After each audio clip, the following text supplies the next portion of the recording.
Alright lads, so today is Sunday, so you know that means it is time to go over the upcoming guild quest that we'll be releasing later today. Hopefully I can have a video out when it does go live, hopefully I'm available, and hopefully I can actually beat it, because obviously, as you all know, the hard difficulty of GQ can be quite tough, especially if you aren't ready for it. So let's talk about the one that is coming out today. This is going to be the melee Soul Reaper week, so you want to bring your melee Soul Reaper killers, right? And if you have someone like Oh-Etsu, for example, you're probably going to breeze through this, because he has been in a very, very good character for pretty much every single melee week, and now we finally have time to fully use him to the best of his abilities. So as always, going through the rules is killer damage times 5, so you want to make sure you do have killer, although in certain cases it might not be all too much necessary, but it is very important to have killer. Special move damage is cut in half, so you don't really care about your soul bomb damage, so that basically means don't equip any kind of tension tire unless you really need to for some reason. We then have melee attack damage times 2, so your melee characters are going to be doing 100% extra damage, and then after that we have range resistance. So this basically means you can't bring range characters. The only two that you can bring because they have ignore resistances is the 5th anniversary Byakuya and Noelle, although I wouldn't really recommend bringing those two. I would say you can actually bring Byakuya, but Noelle probably best not bringing her unless she's your only option, right? And then the main thing for this week is that we have weaken pools. So you want to be bringing characters with weaken resistance, or you want to be bringing links and accessories that will make it so your characters that aren't immune to weakening make it so they are immune to it, right? Because it's very important. If your character gets inflicted by this, they're going to be doing 1 damage, they're going to be taking more damage, and overall it's just not going to be good for you. And if you also end up watching this for the first time and you're your first time potentially taking on the hard difficulty of GQ, there is a few things you need to know, which is unlike the other one. Mainly the bosses, they have a very high defense stat, so if you don't have a high enough attack stat, you're only going to be doing 1 damage, so do keep that in mind. It's very important. At least on the 4th boss you have above 4,000 attack, so having a level 10 attack is important, having golden chappies is important, although that isn't needed, and making sure that you have a boost on your team is very important. That being said, let's jump straight into the best characters that you can use for this specific week.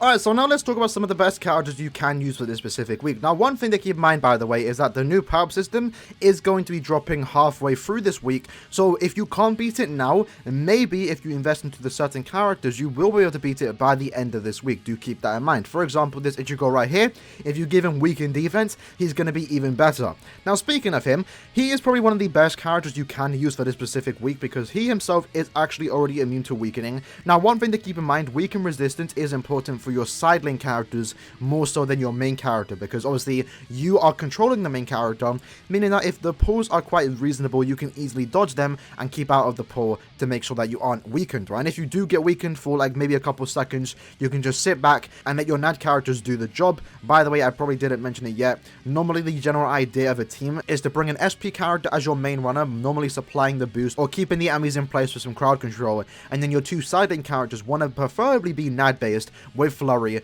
and with poise, and that makes it so they are doing non-stop constant damage, and then whenever your strong attacks are back, you're clearing up all the mini mobs that spawn, and you're also making sure that the enemy just can't attack you, right? So he's going to be pretty good. He does a lot of damage, he has the 60% berserker, he's a mind character, so with attribute advantage against the final boss, and he can also provide the team with a team boost which can last 20 seconds, and because he himself is immune to weakening, you can just give the character free mind 14 recharge links, ensuring that you get the boost off as fast as possible. And that's very important because, like I said at the start, the enemies have a very high defense stat, and you want to make sure you have a highest attack stat as possible, and a boost normally supplies your team with like 1,000 attack if they are, you know, level 10 attack, right? So you want to make sure that your team has at least a team boost, just to ensure that your NAD characters and yourself can do as much damage as possible. So yeah, Ichigo is going to be a very good option for this week. I think a lot of people are going to be using him, myself included. You have some other characters like Momo and Neliel, and even the free Ichigo can be decent if you have them max transcended, although I wouldn't really recommend bringing them just because they're just alright.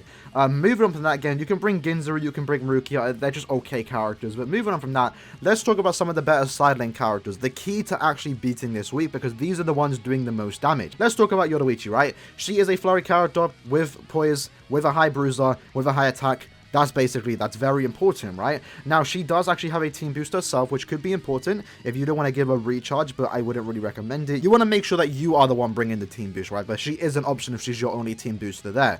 The one good thing about it is that she does have paralysis on her first, third, and nat-string, which means that she will be able to potentially proc that very frequently, so she could be a good option for that. Extra, like, paralysis is probably one of the best stats that you can have on a character for the hard difficulty of GQ, because they aren't resistant to it, right? They don't make it so it only lasts 2 seconds. If you inflict that paralysis, they're going to be stuck there for around 7 or so seconds. So very good. It's extra crowd control basically. If it does proc against a boss, it's giving you 7 seconds of free hits. Can't really complain about that. She is not bad. Again, make sure she is immune to weakening and make sure she does have level 10 attack. Another character to talk about is this Grimjar right here. I think a lot of people are going to be using him too because you probably already invested into him. He has Flurry, he has Poise, he has a high bruiser at 40%, he also has the DR, so he is going to be a tad bit tankier. Unfortunately, he doesn't inflict any kind of status summons, but he's still going to be a good sideline character you can use for this specific week. I'm going to be using him because I do have him at level 10 attack already, and I'm currently low on scores right now that I can't really get Aaroniero to level 10 attack. If I could, I probably would definitely be using her. So yeah, he's a good character for this week, but do keep in mind you want to make sure that he is immune to weakening because, yeah, he's going to die otherwise. Another character you can bring in low-key as sleeper for this week is going to be this Tenjo right here. If you have him transcended, even better. Now, the main reason why I'm even mentioning him is because of two things. One, he has paralysis and everything. Again, paralysis is very important. If you inflict it, they're going to be stuck there for 7 seconds, right? So he has it on everything, which means he has a decent chance of actually inflicting it, and it can come very, very clutch. Now, another thing about him is his Soul Bomb, right? His Soul Bomb actually does inflict the paralysis, and it does make it so your teammates, if they do die, they revive at like 20-30% HP, I'm not sure the exact number, but the main thing is that they revive, and that's very important if you do need that extra bit of help. Let's say your teammates are dying, you know you can beat it if they stay alive long enough, then this is the character that you might want to bring just to ensure that they do make it to the final stretch where they can kill the final boss. So again, pretty good SP character, paralysis and everything, and also team revive, can't really go wrong with that. Now, another character you can use, and this is a character that a lot of people have been using for almost every single melee week thus far, is Oh-Etsu. Now, this is where he's going to shine the most. So, again, he isn't immune to weakening. Making it so he is immune to it is going to be very important by giving him the links or the accessories. You can actually stack him with full recharge to ensure that he keeps proccing the boost, and to make it so he uses the Vortex, which, again, comes from the boost SA2.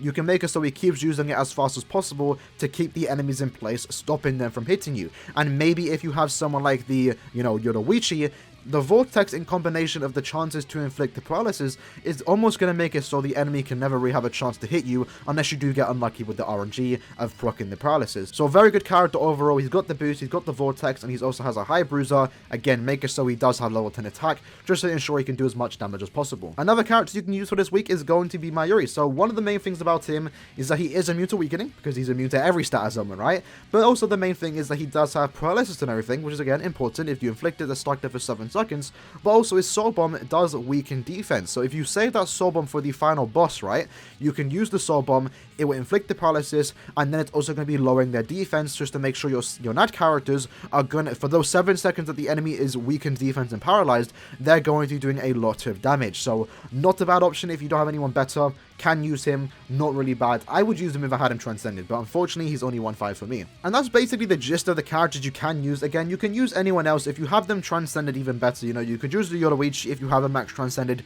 give her full recharge, you'll keep stacking the boost.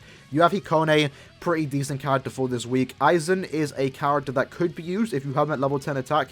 He doesn't have Flurry, but what he does have is a self-surrounding Vortex that can inflict paralysis.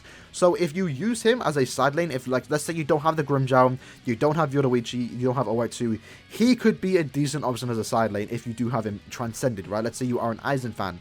The paralysis on top of the Vortex means that if he does use that second SA, which he will do, it's almost guaranteed to paralyze the boss that he's going up against. So not a bad character per se, but again, without Flurry, he is lacking out on the damage, but he's not a bad option whatsoever. Similar to him, what you can use is the White Zangetsu that's right here. He's basically the same character, but instead of inflicting paralysis, he inflicts weakening. So it's not as good, but it's usable. You can rock Aizen as the main run if you need the full recharge boost. You can also rock the round 4 Ichigo. He's basically like a weakened version of the 10 years later one. He is immune to weakening, he has the boost, so he's not too bad, but yeah, he isn't really the best option that you can use for this week. Now, the last character to talk about is going to be the 5th anniversary Byakuya.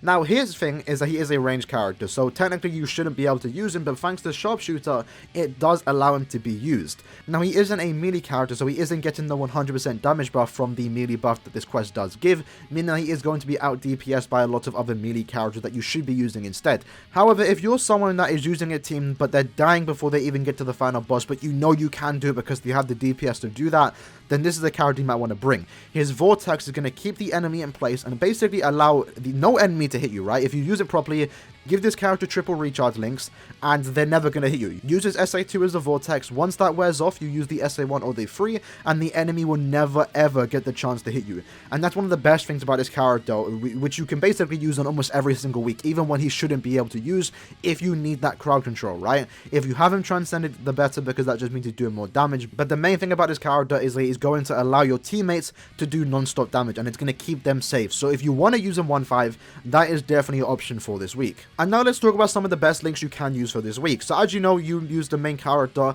Your two side characters are AI controlled, meaning that they're probably going to walk straight into the weakening pools. So making sure that they are immune to weakening by links like this is going to be very important. For example, we have the Cacao Society version of Hallibell, who is a 14 recharge and weaken duration. Probably going to be one of the best links for Oh-Etsu if you do want to stack him before recharge. You can use this Juicial right here to give you 20% DR, and also the weaken duration minus 55%. That's going to be good if your characters are maybe dying too quick. You can always use that. I wouldn't recommend bringing strong attack damage. Normal attack damage plus weaken duration with the Shinsui. The tag team one is going to be very good for this week too. Same goes for the Chad, very good right there. And then you also have the swimsuit Soifon, who's also going to be pretty good if you do want to maybe give a character NAD plus weaken duration. For example, this Soifon's going to be a very good link for your Can't-Fueled Grimmjow. And that right there is basically it. You can also rock the Byakuya to get the recharge and weaken duration, but that side, there isn't really any good options. You can rock strong attack damage and weaken duration, but wouldn't really recommend it. If you need to make sure your character is immune to weakening, maybe even the 4-star links are usable. I believe you can actually get one of them from the Meadow Exchange, but you definitely want to prioritize using, you know, these ones right here. Weaken duration plus strong attack recharge, DR and weaken duration, and also normal attack damage and weaken duration. Those are going to be very important to beat in this week for GQ. With that said though, that was basically the video. Hope you guys did enjoy it, going over some of the best characters used for this specific week. In the comments below, let me know what characters you are going to be using, what team you're going to be rocking. For me, I'm probably going to be rocking Oh-Etsu, Grimmjow, and then as for my main lead, I might rock Byakuya, might rock the 10 years later version of Ichigo. It just depends on how good the crowd control is going to be for Ichigo, right? Because I know for a fact they're probably going to eventually die if they don't make it to the end. So I might eventually just rock Byakuya, because why not? My two sideline characters are going to be able to do enough damage, and Byakuya keeping in the vortex is pretty much going to keep them safe, and I should be able to beat it with that team. So hopefully you guys did enjoy the video. If you did, smash the like, share the good stuff, and I'll see you guys in the next one. Peace.